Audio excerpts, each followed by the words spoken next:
Waalaikumsalam warahmatullahi wabarakatuh. Karena Bu Foni udah datang, kita tutup pengajian kita.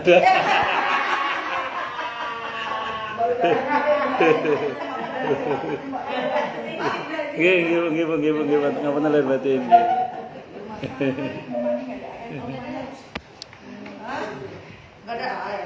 Mbak Neli datang nggak? Tadi kayaknya insyaallah kalau Kita mulai atau nunggu? Mulai nggih. Assalamualaikum warahmatullahi wabarakatuh. Bismillahirrahmanirrahim. Alhamdulillahirabbil alamin. Wa bihi nasta'inu ala umurid dunya waddin. Salatu wassalamu ala asyrafil anbiya'i wal mursalin. Sayyidina wa habibina wa syafi'ina wa qurrati a'yunina wa maulana Muhammadin wa ala alihi wa ashabihi wa dzurriyyatihi ajma'in, amma ba'du.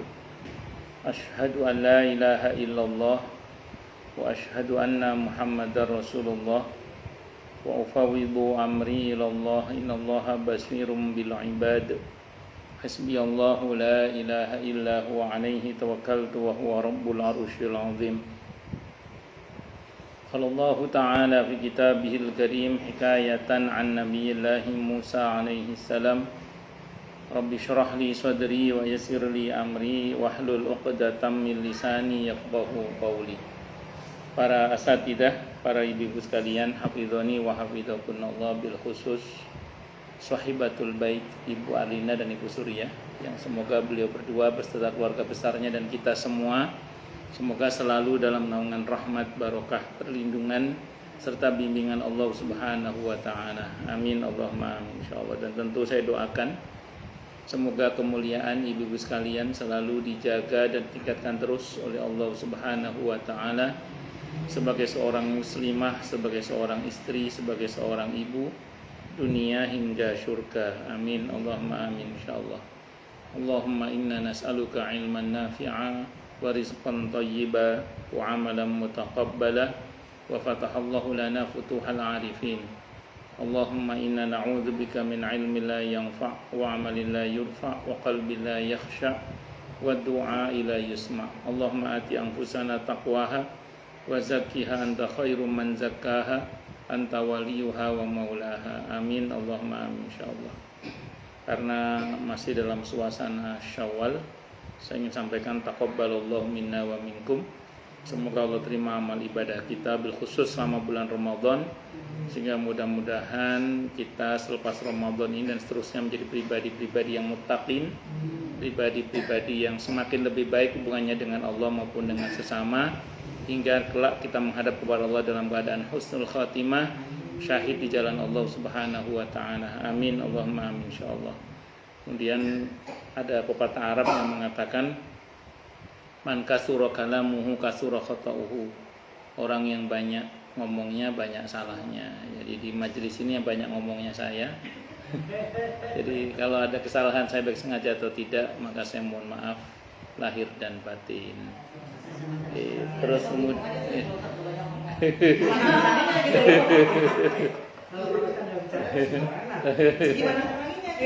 lebih salah lagi.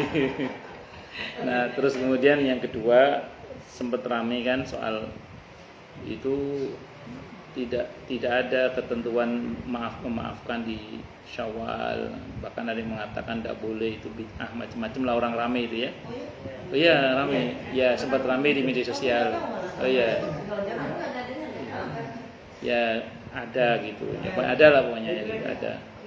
Ya, ini jawaban saya, Ini saya sampaikan bahwa memang betul bahwa memaafkan di bulan Syawal itu tradisi masyarakat kita lah. Nah, saya mau sampaikan begini, di dalam Islam tradisi itu dibagi dua. Ini kalau yang pernah ngaji usul fikih pasti tahu. Jadi ada tradisi yang sholihah, yang sesuai dengan syariat. Ada tradisi yang bertentangan dengan syariat, fasidah namanya. Nah, al-ada as-sholihah, tradisi yang sesuai dengan syariat itu diterima.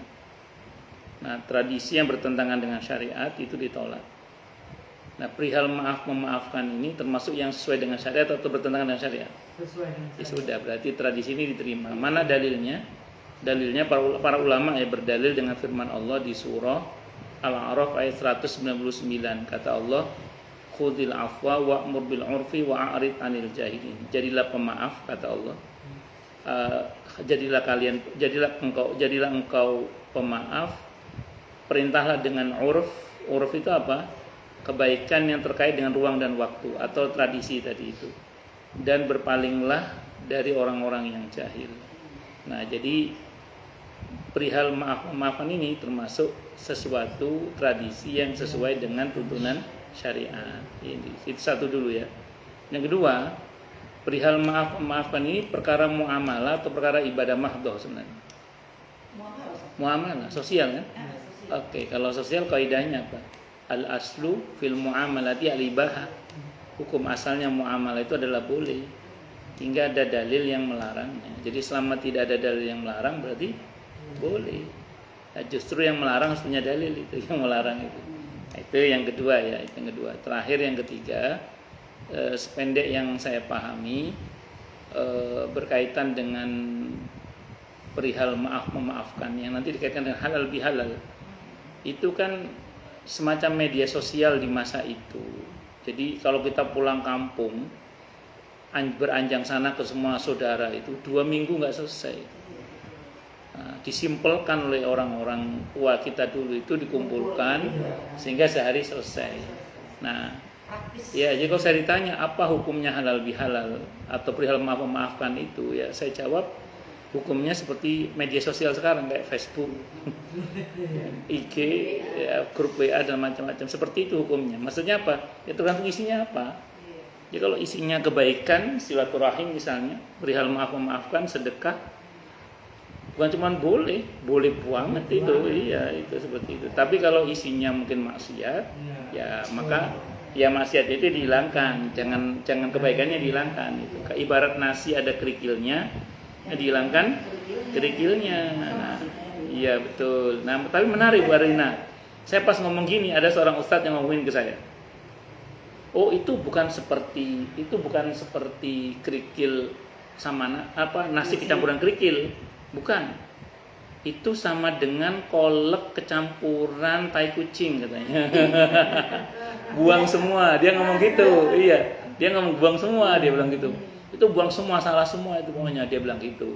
Saya bilang analogi saya lebih benar insya Allah, saya bilang gitu. Saya bilang gitu, kok bisa gitu? Saya jawab begini, Ka'bah itu dulu bercampur kesyirikan. Jadi Ka'bah itu dulu ada ratusan berhala. Sofa Marwa itu ada banyak berhala, sampai para sahabat mau sa'i itu ragu-ragu, langsung banyaknya berhala. Terus ketika Fathu Makkah apa yang terjadi? Apakah Ka'bahnya dibuang? Enggak. Yang dibuang apa? Berhalanya. Ya kan? Sofa Marwa apakah dibongkar? Enggak. Yang dibongkar apanya? Berhalanya. Berarti apa? Yang dihilangkan kerikilnya kan? Nah, saya bilang itu bercampur kesyirikan loh, saya bilang. Apalagi ini cuma bercampur dengan kemaksiatan yang di bawah syirik. Saya bilang gitu. Yang bercampur syirik aja bisa dibersihkan, apalagi iya, itu seperti itu. Jadi cuma dibuang kerikilnya, nggak usah jadi pengkiasan seperti kolak kecampuran tai kucing itu analogi yang salah. Iya, berlebihan juga itu. Itu menurut saya, sependeknya saya pahami, saya bilang gitu. Punya dia kan ya. Mungkin dia punya. Ini eranya Gubernur Jawa Barat ya Sob ya. Nggak tahu saya. Pokoknya ada lah pokoknya. Jadi Sampurasun. Ya baik. Saya tidak tahu itu. Iya. Baik, monggo halaman berapa sekarang? 452 ya? 452. Di tanda saya sama 452 ya. Iya. Iya. Di tanda saya ya. Ya monggo silakan. Yaum al-Fajr, yaitu hari kekuatan. Ketakutan, bukan kekuatan. Ini matanya beda. yaitu hari ketakutan. Arti sebenarnya dari kata al-fajr ialah lemahnya hati untuk menanggung hal-hal maknawi yang datang kepadanya, yang terjadi di luar kebiasaan. Jika kelemahan itu berlangsung terus, maka disebut pengecut. Dan ketika itu hati menginginkan adanya sesuatu yang memberinya keteguhan.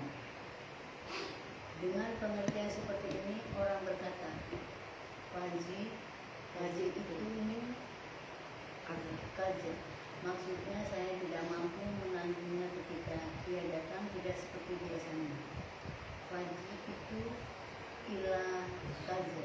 Maksudnya hati saya ketika itu menginginkan adanya sesuatu yang memberinya keteguhan terhadap atas apa yang menimpanya. Memang akhirat secara keseluruhan adalah luar biasa.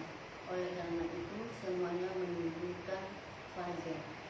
Di dalam Al-Quran disebutkan mereka orang-orang mukmin tidak disusahkan oleh ketakutan terbesar pada hari kiamat. Al-Anbiya 103.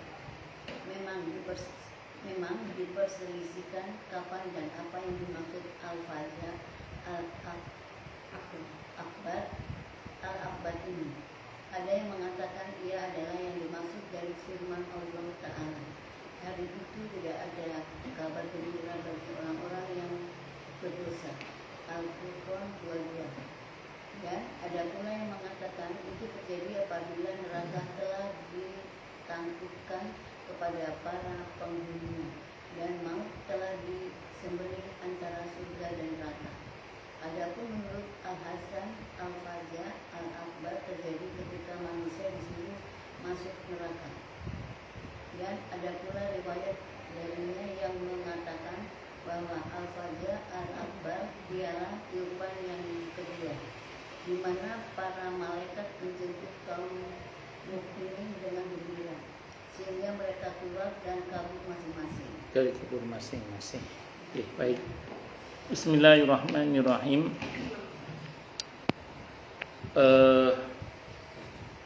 Pada hari itu memang dikenal, pada hari kiamat itu disebut juga dengan istilah hari yang cukup menakutkan, Yaumul Faza'.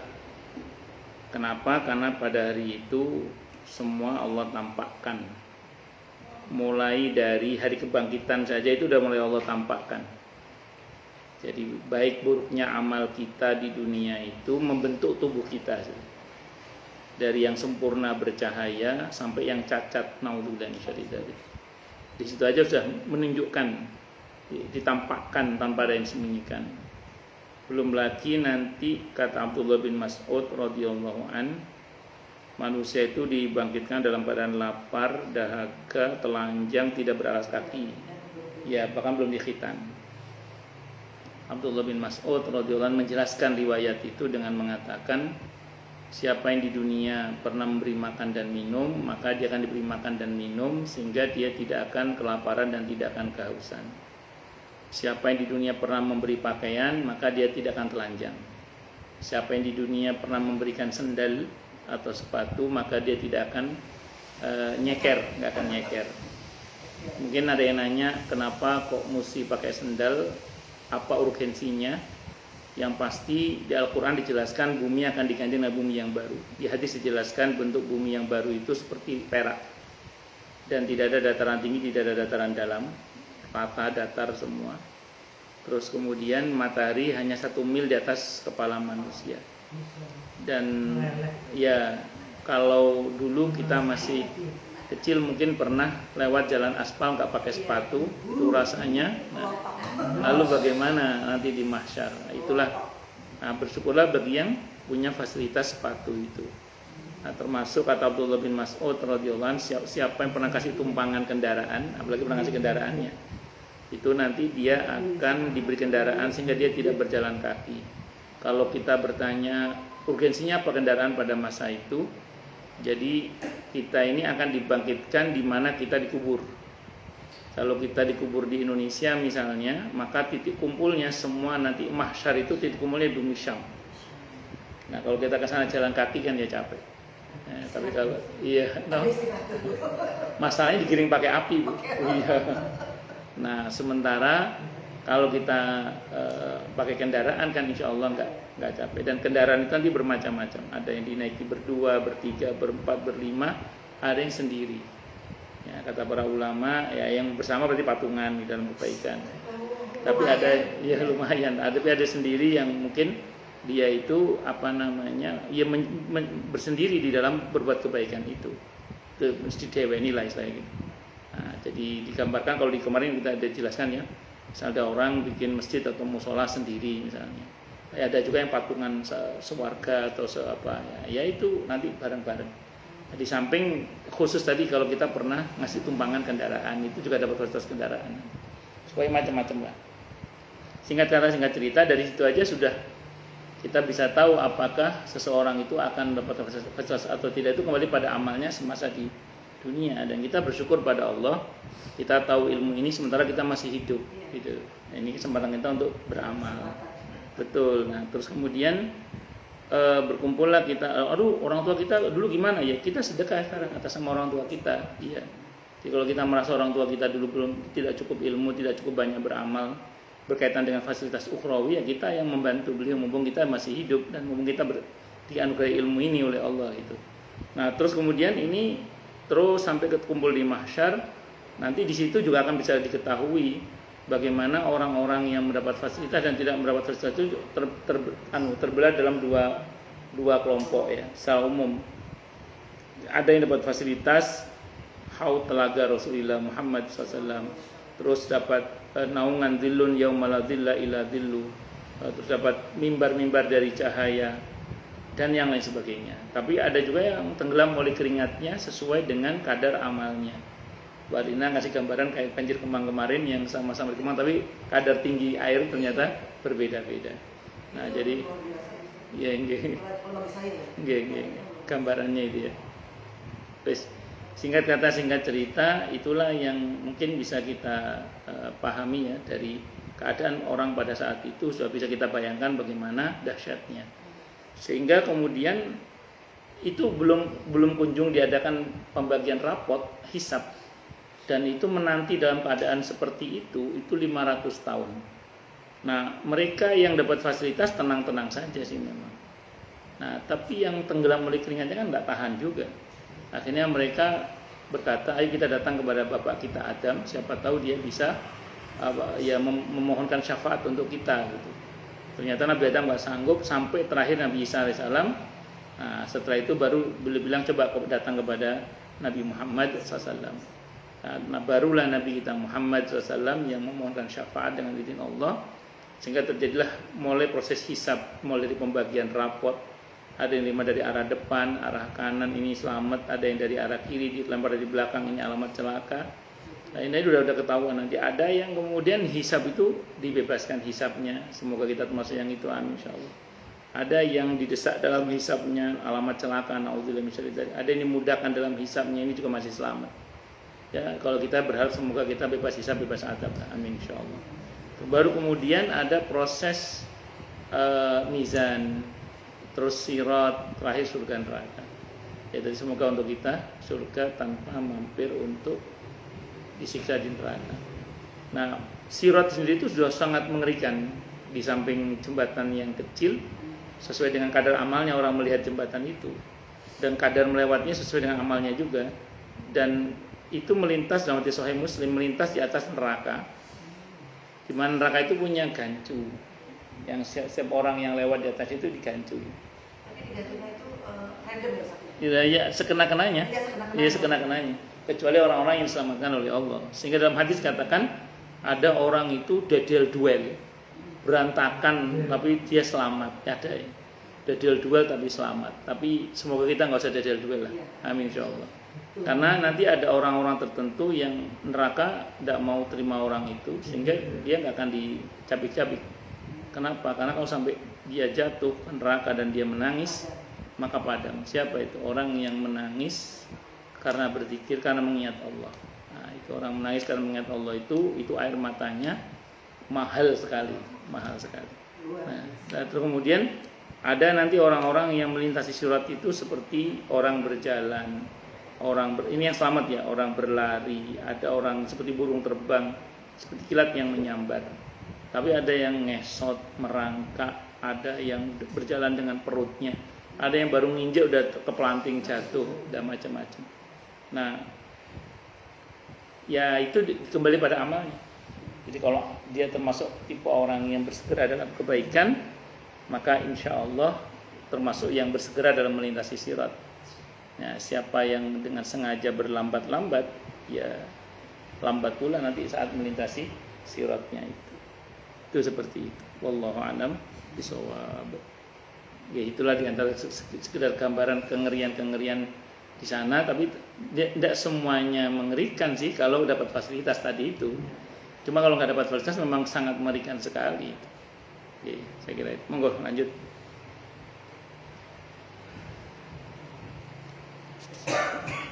Yaumut Tanad. At-Tanad.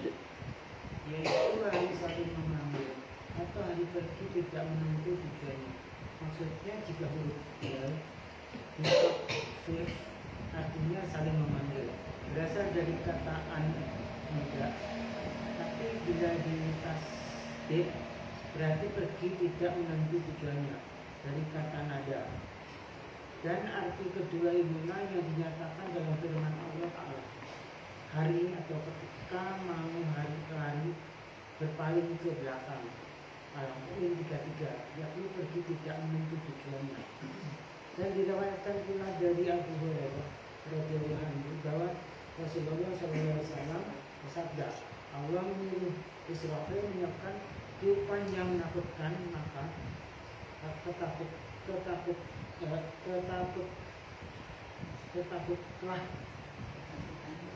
ketakutanlah seluruh penduduk langit dan bumi dan sebagainya.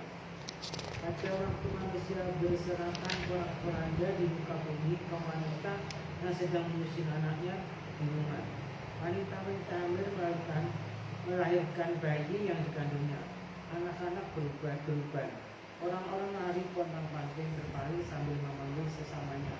Suasana seperti itulah yang disebut oleh Allah Ta'ala sebagai Yaum At-Tanad dalam firman-Nya.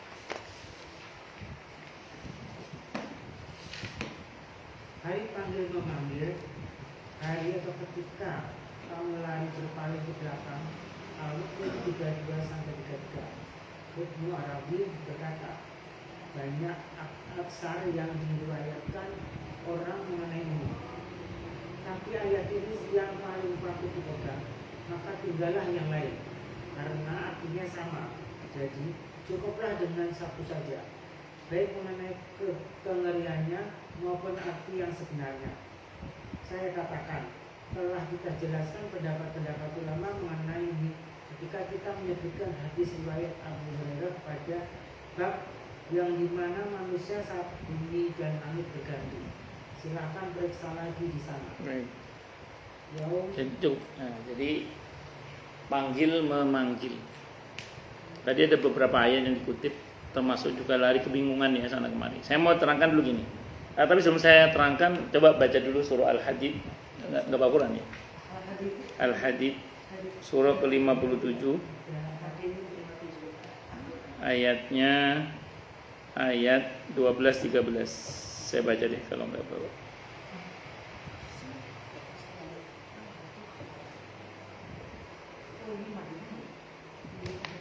Saya baca. A'udzubillahi samii'il 'aliim minasyaitonir rajim. Yauma taral mu'minina wal mu'minati yas'a nuruhum baina aydihim wa bi aymanihim busyrakumul yawma jannatun tajri min tahtihal anharu khalidina fiha dzalika huwal fawzul 'azim. Pada hari engkau akan melihat orang-orang yang beriman laki-laki dan perempuan, betapa cahaya mereka bersinar di depan dan di samping kanan mereka. Dikatakan kepada mereka, pada hari ini ada berita gembira untukmu, yaitu surga-surga yang mengalir di bawahnya sungai-sungai. mereka kekal di dalamnya, demikian itulah kemenangan yang agung. Yauma yaqulul munafiquna wal munafiqatu lil ladzina amanu dzuruna naqtabis min nurikum qila irji'u wara'akum faltamisu nura faduriba bainahum bisurin lahu bab batinuhu fihi rahmah wa dhahiruhu min qibalihi al-'adzab. Pada hari orang-orang munafik laki-laki dan perempuan berkata kepada orang yang beriman, tunggulah kami ingin mengambil cahayamu. Kepada mereka dikatakan, kembalilah kamu ke belakang dan carilah sendiri cahaya untukmu. Lalu di antara mereka dipasang dinding pemisah yang berpintu, di sebelah dalam ada rahmat dan di luar hanya ada adab. Nah, saya mau terangkan dulu begini. Jadi kalau lihat dari ayat ini, ada nanti itu orang-orang ketika bangkit dia bercahaya. Dia nggak bingung, malah diberitahu Anda masuk surga. Nah, jadi bangkit bercahaya itu tanda kalau dia selamat. Alasan kenapa nggak bingung, karena dia bercahaya sehingga dia bisa ngelihat kesana kemari. Satu. Beda sama orang munafik, ketika dibangkitkan dia nggak punya cahaya, dia kelimpungan. Maka dia berteriak itu, memanggil orang yang beriman, nebeng cahayanya dong, mau nebeng cahayanya. Dalam tafsirnya itu yang bentak malaikat, tidak boleh, mundur, cari sendiri cahaya. Maka dibuat dinding pemisah antara mereka dan orang-orang yang beriman itu, sehingga ada pintu penghubung di dalam tembok itu, yang bagian dalam ada rahmat, bagian luar ada adab itu. Nah, saya mau terangkan dulu ini, kenapa mereka bingung? Padahal mereka itu kan dibangkitkan sementara matahari hanya 1 mil di atas kepala manusia. Kenapa dia bingung? Apa mereka nggak punya cahaya atau bagaimana? Pertama memang mereka nggak punya cahaya. Terus matahari padam. Jadi sebelum kiamat terjadi matahari itu padam. Terus di akhirat nanti matahari tinggal baranya saja. Nah, jadi mereka ini kelimpungan, seperti orang listrik mati gitu loh. Emang di Madura listrik mati langsung tambah anak. Ada guyonan, you know? Iya gitu. Di Madura itu katanya kalau udah ada lampu mati, besoknya jumlah penduduk itu udah langsung naik. Katanya. Di Madura itu suaminya batu aja langsung hamil istrinya. Jadi singkat kata singkat cerita itu, kondisi itu membuat orang munafik kelimpungan. Nah, seperti orang di gelap malam, bagaimana? Kan meraba-raba kan? Itu mending kalau ada yang diraba. Kalau nggak bisa diraba, dalam arti sang sulitnya keadaan saat itu karena dia misalnya bentuk tubuhnya tidak seperti bentuk tubuh manusia sekarang misalnya, kan bisa saja orang berbentuk binatang. Nauzubillah min syarri dzalik. Wes, singkat kata singkat cerita, itulah gambaran ketika orang itu tidak hanya berteriak tadi mau nebeng cahaya, dia mau pergi kemana juga bingung. Nah, sementara di akhirat itu hanya ada 2 tempat, surga dan neraka. Kalau benar jalannya surga sampainya. Kalau nggak benar kemana, Pak? Nggak ada pilihan lain, neraka. Nauzubillah min syarri dzalik. Makanya bersyukurlah pada Allah bagi siapapun dibangkitkan bercahaya. Nah, di antara kiat supaya kita ini bercahaya nanti ya wudu itu di antaranya. Wudu itu di antaranya, bukan salah satunya ya, di antaranya. Ada banyak amalan yang menghadirkan cahaya, di antaranya baca Al-Qur'an itu juga cahaya. Termasuk bangun sholat malam itu juga bagian dari cahaya. Sholat sendiri itu cahaya. Kalau bahasanya Nabi, as-sholatu nurun. Sholat itu adalah cahaya. Was-sabru diyaun. Sabar itu juga cahaya. Jadi sholat itu cahaya, sabar juga cahaya. Cuman bahasanya beda. Kalau sholat Nabi menggunakan kata nur. Kalau sabar Nabi menggunakan kata diya. Bedanya apa coba? Kalau nur itu cahaya tapi adem. Kalau diya cahaya tapi panas. Sholat itu adem. Wudu, sholat adem. Kita lagi sedih, gelisah, marah misalnya, ambil wudu, sholat adem insya Allah. Baca Al-Quran adem. Tapi kalau sabar itu bercahaya juga tapi panas. Karena sabar itu menahan sebenarnya. Iya. Makanya sabar itu nahan, sabar itu nahan. Makanya dia cahaya tapi panas. Itu panas. Enak ngomongnya aja sabar. Dah sabar, sabar. Itu enak ngomongnya, prakteknya sulit pakai dal. Allah Akbar. Nah, itu ya saya kira diantara makna panggil memanggil atau kebingungan tadi, tidak jelas mau kemana karena memang gelap keadaannya karena dia nggak punya cahaya. Wallahu a'lam bishawab. Ini monggo lanjut silakan. Dalam doa, Oke. yaitu artinya saling memanggil juga. Dan menurut Ibnu Arabi ada 8 macam panggilan.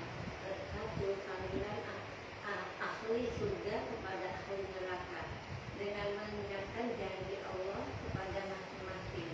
Dua, panggilan ahli neraka mereka kepada ahli surga dengan meminta tolong sebagaimana diceritakan Allah Ta'ala. Tiga, setiap umat dipanggil bersama dengan pemimpin mereka masing-masing. Inilah maksud dari firman Allah Ta'ala dalam sebuah hadis. Setiap umat hendaklah mengikuti sesembahan yang dulu mereka sembah. Ada yang mengatakan bahwa mereka dipanggil bersama buku catatan masing-masing, dan ada pula yang mengatakan dengan nabi mereka. Kata hari saksi ya, pada hari kiamat tiap-tiap umat akan dipanggil bersama dengan nabi masing-masing.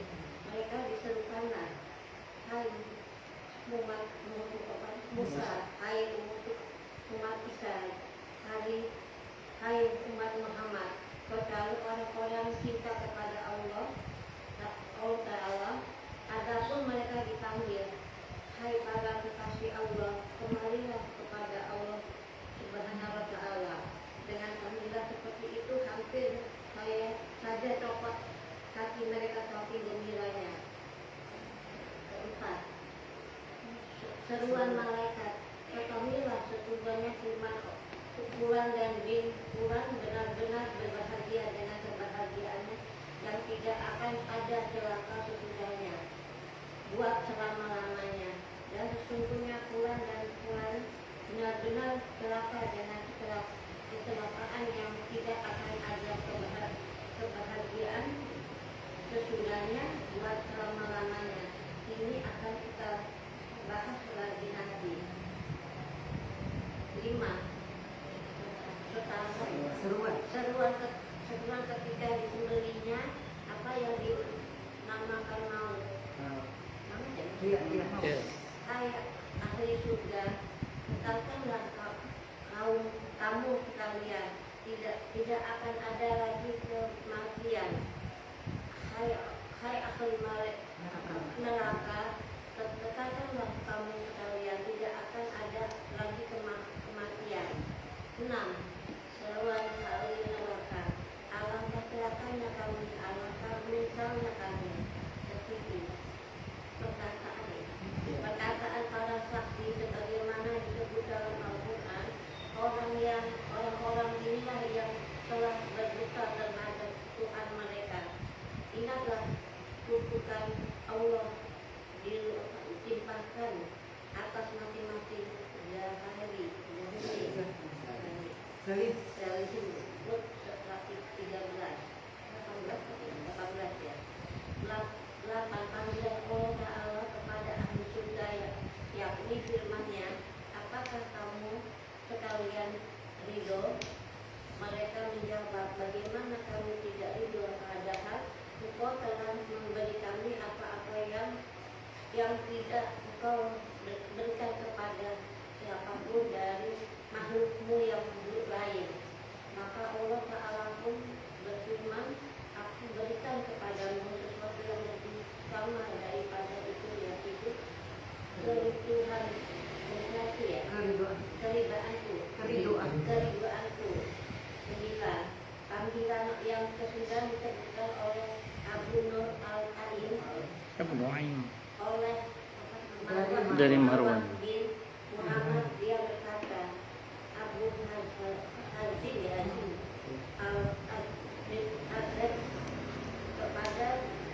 berkata kepada dirinya, hai atas pada hari kiamat akan ada panggilan. Hai orang yang berbuat dosa begini dan begini, lalu bangkitlah dosa itu. Bangkitlah dosa itu. Dosa itu menemui orang yang dipanggil itu. Kemudian ada panggilan lagi, hai orang yang berbuat dosa yang lain, lalu Bangkitlah dosa itu. Bangkitlah dosa itu. Menamai orang yang dipanggil itu. Menemani. Menemani orang yang dipanggil itu. Tapi aku lihat kamu A'raj. kenapa kamu hendak bergabung dengan orang-orang sukai berbuat segala dosa. Dan dalam Al-Quran ini ada diterjemahkan dan diingatkan hari di waktu Allah memanggil mereka seraya berkata, di manakah sekutu-sekutu yang dulu kamu katakan itu, dan sebagainya. Al-Qasas 62-64. Panggilan yang ada dalam surat Al-Qasas ini adalah sama maksudnya dengan yang ada dalam surat ini As-Sajdah. Dan Difirmankan pula dan diingatkan ingatkan hari dan Di waktu Allah memanggil mereka seraya berkata, apabila jawabanmu kepada para rasul. Al-Qasas 65.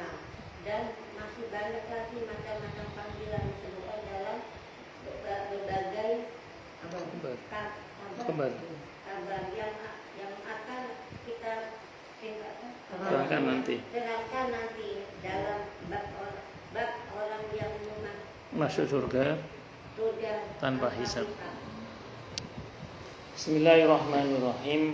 Panggilan yang pertama itu panggilan ahli surga kepada ahli neraka. Yang kedua panggilan ahli neraka kepada ahli surga.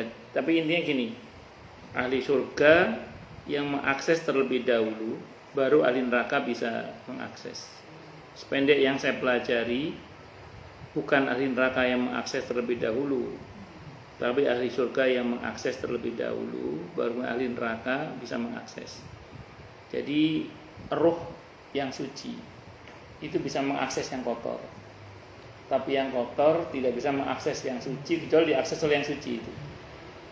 Makanya non sewu nanti di mahsyar itu kan disortir, jadi rombongan-rombongan gitu loh. Wasiqal ladzina taqaw rabbahum minal jannati zumara. Akan dikirim masuk ke surga orang-orang yang bertakwa itu dengan rombongan-rombongannya. Tapi orang yang kafir pun wasiqal ladzina kafaru ila jahannama zumara. Akan dikirim orang-orang yang kafir dengan rombongan-rombongannya. Nah, sehingga nanti orang yang ruhnya bersih sama ruhnya kotor itu nggak bisa ketemu karena dipisah. Nah, yang bersih otomatis masuk surga kan. Yang di surga itu ahli neraka tidak bisa mengakses ahli surga kecuali diakses oleh surga. Itu yang saya pahami gitu. Seperti misalnya masalakakum fi saqar, kata ahli surga, apa yang buat kamu masuk neraka saqar? Baru mereka menjawab, qalu lam nakum minal musallin wa lam nakun nutimul miskin. Nah, jadi mereka baru bisa menjawab itu ketika diakses oleh surga. Termasuk ketika ahli neraka berteriak, saya minta bagian nikmat kamu di surga dong. Itu setelah diakses oleh ahli surga. Jadi bukan mereka yang bisa mengakses. Jadi mereka nggak punya fasilitas mengakses ahli surga kecuali diakses oleh ahli surga. Itu seperti itu. Itu yang pertama. Nah, kecuali nanti pada saat di mana ahli neraka disiksa oleh Allah dengan diiming-imingi nikmat surga.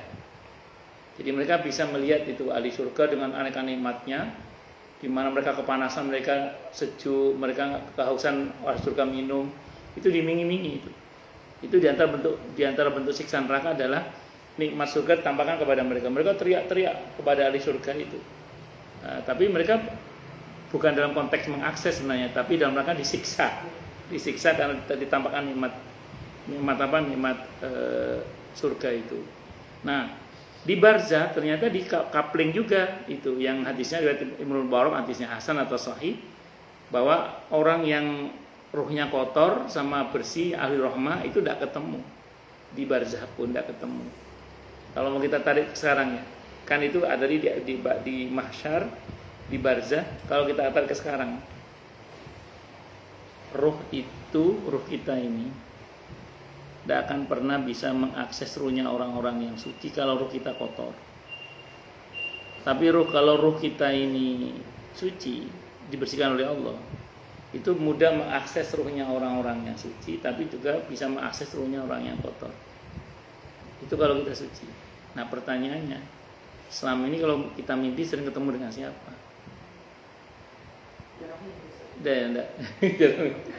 Kalau selama ini kita sering mimpi ketemu dengan orang-orang yang soleh, orang-orang yang baik, apalagi ya, insya Allah dan semoga kita bisa mimpi dasar langsung juga bertemu dengan Rasulullah Muhammad SAW.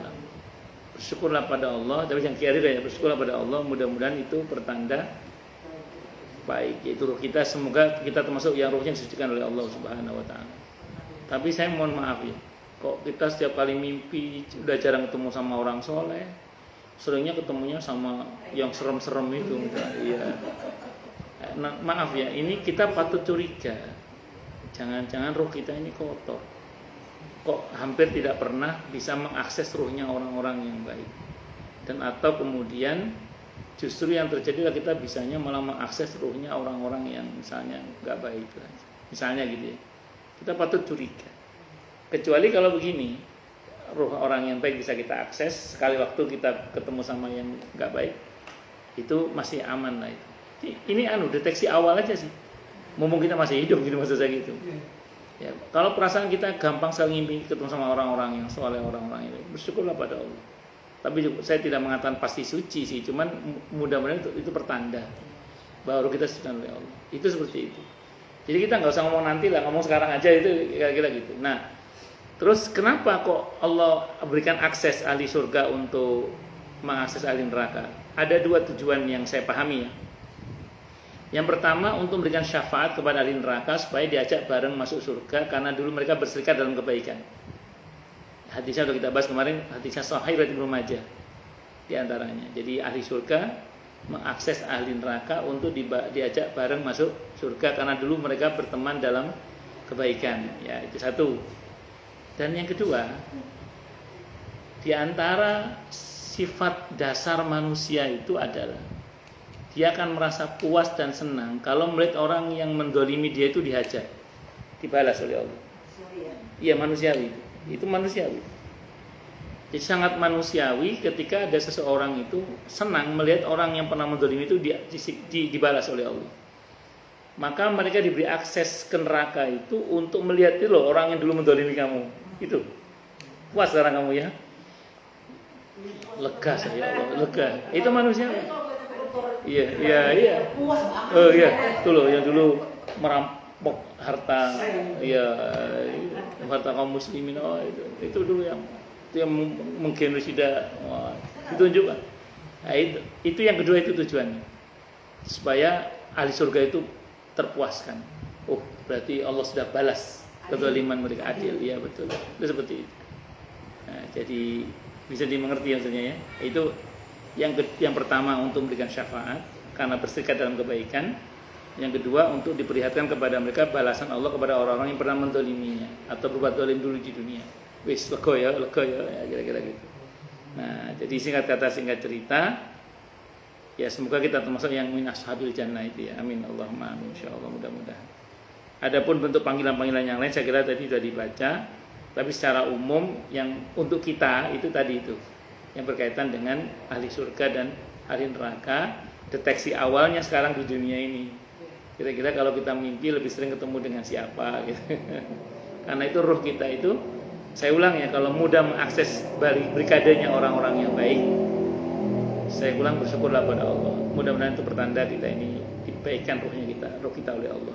Tapi mohon maaf, kalau kita perasaan tidak pernah mimpi ketemu sama orang baik, mimpinya ketemu sama yang serem-serem terus ya, patutlah kita waspada. Jangan-jangan roh kita ini kotor, perlu dibersihkan dengan aneka taubat, istighfar dan lain sebagainya. Saya kira ini Bu yang bisa saya sampaikan, semoga bermanfaat. Silakan yang mau tanya dulu deh. Tanya, protes, marah boleh, silakan. Masalah atau masalah yang lain kalau ada. Nggih, monggo Bu. Tentang tadi hari kebangkitan ditujukan kepada masyarakat, dan pada masa itu terletak Di Syam. di Syam, di Bumi Syam. Itu berarti kalau yang dimakamkan yang dekat ke sana, no problem ya. Satu.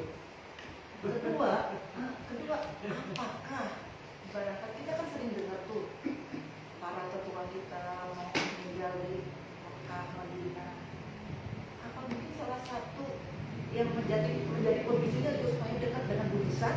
Apakah demikian Ustaz? Yang saya tahu ya. Karena saya jadi pikiran, jangan-jangan ada motivasi supaya nanti dibangkitkan dekat gitu barangkali yang orang. Gitu Ustaz. Sehingga kita udah bahas ya tentang bab memilih kuburan itu. Iya. Ya itu. Maksud saya motivasinya orang tua kita itu barangkali salah satu motivasinya barangkali supaya nggak jauh-jauh. Gitu kali ya Allah. Tapi terlepas dari itu memang ada beberapa sekelas para sahabat tabiin gitu. Itu memang berkeinginan meninggal di tanah suci. Baik Mekah, Madinah maupun di bumi Syam, di Baitul Maqdis dan sekitarnya itu. Bahkan Nabi Isa ketika menjelang wafat kan beliau minta sama Allah agar dimakamkan di dekat Masjidil Aqsa. Iya. Itu Nabi Musa bahkan. Sehingga ya wajar kalau kemudian orang-orang soleh yang mengerti tentang keutamaan tanah suci itu ingin meninggal di tanah suci itu. Walaupun ini harus ingat ya, walaupun panjenengan tahu keutamaan tanah suci itu, jangan pernah ke sana karena niat mati. Berharap boleh, tapi jangan karena ingin mati, tapi tetap karena Allah. Kalau bahasa Al-Qur'annya wa atimul hajja wal umrata lillah, sempurnakanlah haji dan umrah itu karena Allah. Ya, walaupun nanti Bu Alina insyaallah punya rumah di Madinah sana, ya itu tetap tinggal di sana itu tetap harus karena Allah gitu. Tetap karena Allah. Bahwa kemudian Allah takdirkan meninggal di sana dan dimakamkan di tanah suci, ya itu anugerah itu. Plus bonus dari Allah saja. Saya kira itu, Allah alam bisawab. Oke, monggo yang lain silakan. Supaya dia silakan enggak bisa masuk Ustaz. Insyaallah. Setelah sholat subuh itu setelah itu nggak ada sholat yang lain ya. Kalau pas kita nunggu sholat apa gitu mau sholat syukur wudhu itu boleh nggak? Yang tidak boleh dikerjakan setelah sholat subuh itu sholat sunnah mutlak. Sholat sunnah mutlak yang tidak ada sebabnya. Tapi kalau ada sebabnya seperti masuk ke masjid, tahiyatul masjid, atau ada gerhana, atau ada jenazah malah fardu kifayah, maka itu boleh, tidak ada masalah. Nah sekarang pertanyaan Ibu menarik, syukur wudhu bagaimana? Ini ulama beda pendapat. Apakah syukur wudhu ini termasuk sholat sunnah yang ada sebabnya atau yang tidak ada sebabnya? Yang mengatakan itu ada sebabnya, itu sebab wudhu, maka ya boleh, silakan. Tapi pendapat yang kedua mengatakan enggak, namanya orang wudhu pasti untuk sholat, jadi itu bukan sebab namanya, kata ulama yang kedua. Saya pendapat yang kedua mengatakan tidak boleh. Nah, jadi kalau Ibu mau amannya kan ada dua dalil ya, ada dua pendapat maksudnya. Satu pendapat yang membolehkan, yang satu pendapat yang melarang. Kalau kaidahnya gini, ini kaidahnya. Idza jama'al halal wal haram quddimal haram. Jadi kalau bertemu antara yang membolehkan dengan yang melarang, maka yang didahulukan adalah yang melarang. Nah, jadi yang lebih amannya berarti jangan sholat syukur wudhu setelah subuh bahkan. Dan wallahu alam bishawab. Tapi saya sampaikan ada pendapat yang membolehkan ada. Kalau Ibu mau ikuti silahkan, kalau Ibu sepakat. Kalau Ibu mau amannya sih ya nggak usah. Oke, wallahu alam bishawab. Monggo yang lain silakan kalau ada. Ya, tadi. Ya. Insya Allah nanti 2 minggu depan kita halbil ya, halbil halal. Oke. Saya ikut aja udah pokoknya. Ikut aja. Mudah-mudahan sehat walafiat insyaallah. Sayurnya apa? Sop asem, sayur asem, sayur lodeh, sayur apa lagi Mbak? Sapa Mas sop buntut apa sop sop iga? Apa sop? Tiga aja satu Mau rawon? Sop iga. Saya terserah jangan terpengaruh saya. Jangan terpengaruh oleh saya ngikut. Sop iga. Monggo, saya ngikut aja. Sop iga. Sop iga juga. Ya, saya ngikut aja lah saya. Tapi yang masak bisa kan, yang masak. Jangan terpengaruh oleh saya. Dia bilang yang masak bisa. Gini, Makanya yang masak semua mata tertutup. Iya, enggak. Beliau langsung matanya ke bawah begitu. Iya, dari tadi saya ngeliatin Bu Foni aja. Insyaallah. Insyaallah, semoga sehat walafiat. Dua minggu ke depan. Tanggal 24. Kalau di Bu Ida itu iganya. Berarti Kamis keempat ya. Anak Ustaz? Kamis keempat berarti. Iya. Oke. Tanggal 24. Tanggal 24 nih. Terus kok apa? Oh, gitu. Nanti biar nambahin. Udah biasanya hafal karena waktunya bayar apa gitu. Ceritanya halil halal ala kita. Insya Allah. Iya sih. Oke. Baik, ada lagi sudah cukup? Cukup nggih? Apa? Nggih, monggo, enggak apa-apa. Nggih, monggo. Saya jadi ingat kemarin nih berdua yang lalu. Kan anaknya teman saya sakit demam berdarah di Cirebon. Nggih. Anaknya laki-laki umurnya 8 tahun kalau nggak salah. Hmm. Terus saya bilang teman saya ini teman akrab Ustaz. Nggih. Tapi yang teman akrabnya itu bapaknya, ya bukan ibunya bapak.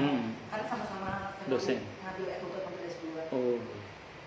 Dia bilang sama saya, Mbak, si Hani sakit ya, Mbak, anaknya sakit apa Mas? Ya, sakit BB. Oh, kalau gitu gini Mas, BB itu konon yang saya tahu itu seperti pelana kuda. Jadi kalau misalkan ini demamnya sudah turun, bukan berarti dia sembuh. Ini bisa jadi nanti naik lagi. Iya. Nah nanti yang turun kedua kali baru itulah merupakan proses penyembuhan. Mbak. Jadi hati-hati ya Mas. Iya Mbak, ya. Tolong doanya ya Mbak. Iya. Kemarin itu waktu saya bicara gitu, setelah bicara itu paginya itu subuhnya itu sebelum saya bangun subuh. Saat itu bukan bangun subuh sih, malah sebelum saya tahajud Ustaz. Saya mimpi, rasanya saya nengokin si anak itu, tetapi rasanya tuh jalannya itu berbatu-batu begitu, sehingga karena untuk supaya saya tidak sakit kaki saya melewati jalan berbatu itu jijik-jijik gitu Ustaz. Apa maknanya? Tapi nyampe sih ke rumah sakit. Gitu apa? Cuma saya dengan jalan berjijik-jijik itu kerikil. Jadi kan kalau misalkan aku nggak jalan jijik kan ketusuk ya saya ya. Itu saya mimpinya kayak begitu Ustaz. Mau apa itu artinya maknanya? Tapi sampai ya? Nyampe. Ya, insya Allah doa ibu sampai. Insya Allah ya, Iya. Ustaz ya. Tapi mungkin apa itu dengan susah apa ya Ustaz?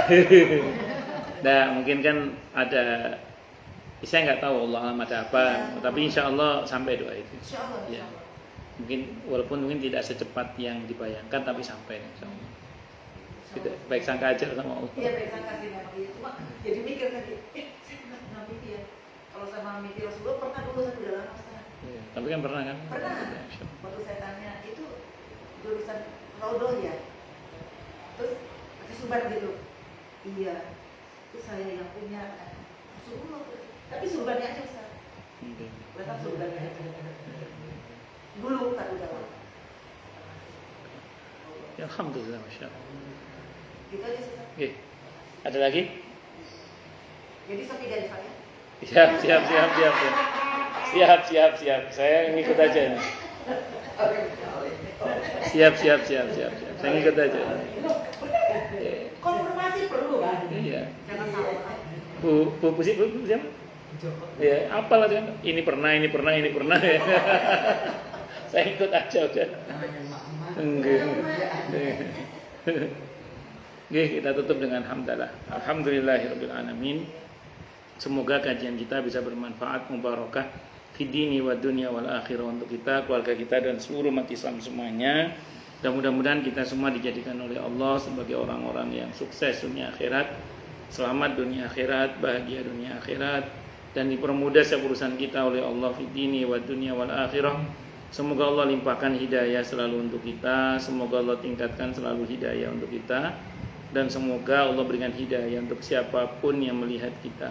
Subhanakallahumma bihamdika Asyhadu an la ilaha illa anta astaghfiruka wa atubu ilaik. Sallallahu ala Muhammad wa ala alihi wa sahbihi wasallam. Saya mohon maaf. Wassalamualaikum warahmatullahi wabarakatuh.